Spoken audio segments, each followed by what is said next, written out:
So for triceps, very first exercise I love doing is the skull crushes. Okay, skull crushes are great. They hit all 3 heads of your triceps. So some of y'all may know, some of y'all don't, but there's 3 heads to your triceps and only 2 to your biceps. So, you know, when people have like, you know, the big arms and they flex and stuff like that, you know, people a lot of times see the bicep, but they don't pay much attention to the tricep. That's what really makes your arm, you know, like look huge. Skull crushes hit all 3 heads, right, of your tricep. I'll always do the curl bar, right? And sometimes I'll do it laying straight down, or what I love to do is actually incline it a little bit and do it that way.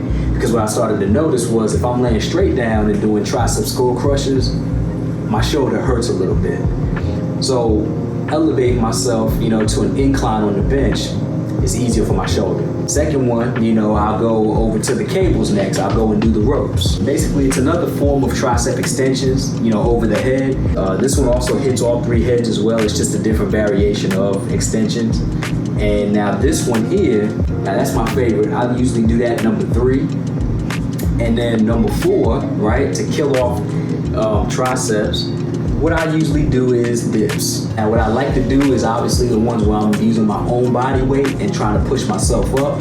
But at the gyms I go to, unfortunately, oftentimes if I'm hitting a tricep, you know, if I'm doing a session on triceps, sometimes what will happen is they'll get taken up. And if they're taken up, then what I gotta look for is this machine right here. You're not really using your own body weight, which is what I prefer, okay? But it still works, right? Dips are dips.